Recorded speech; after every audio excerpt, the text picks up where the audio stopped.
जय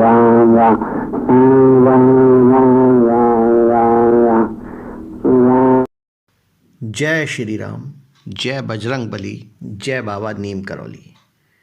महाराज जी की कथाओं की अनंत श्रृंखला में से एक सुंदर सी कथा लेकर आपके समक्ष पुनः प्रस्तुत हूँ।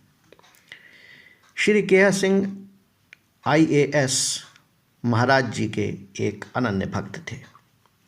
एक बार उन्होंने महाराज जी को अपने घर पर इलाहाबाद में भोजन के लिए आमंत्रित किया।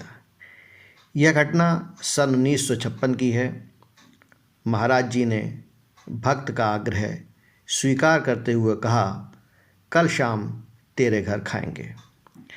घर आकर पत्नी को सूचना देते हुए आपने दूसरे दिन शाम को 2 आदमियों के लिए भोजन तैयार करने को कहा।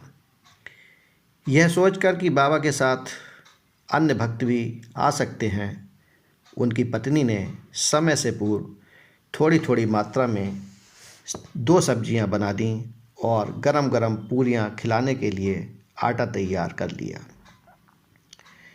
सिंह साहब ने बाज़ार से थोड़ी मिठाई भी मंगवा दी और आप बाबा को लिवाने के लिए कर्नलगंज में श्री सुधीर मुखर्जी के घर गए।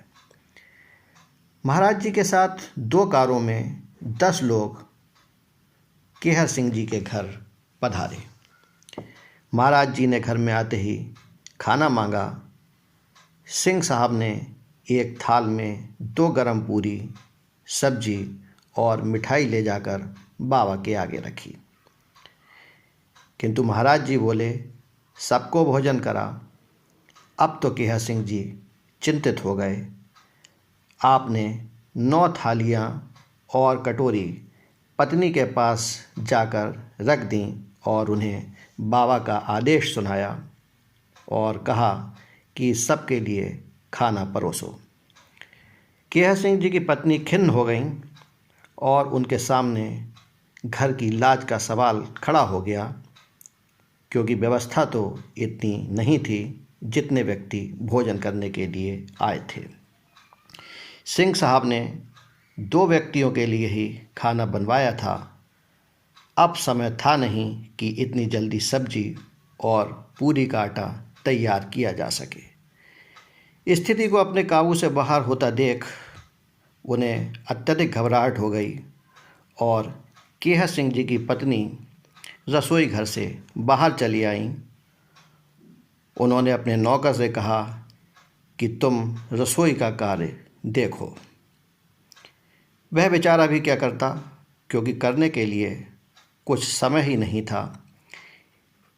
नौकर केवल उस तैयार आटे से पूरियां उतारने लगा। सिंह साहब बाहर कमरे में भाग भाग कर सबको भोजन कराते रहे, किंतु आश्चर्य, खाद्य सामग्री स्वतः अत्यंत सुंदरता से बढ़ती गई।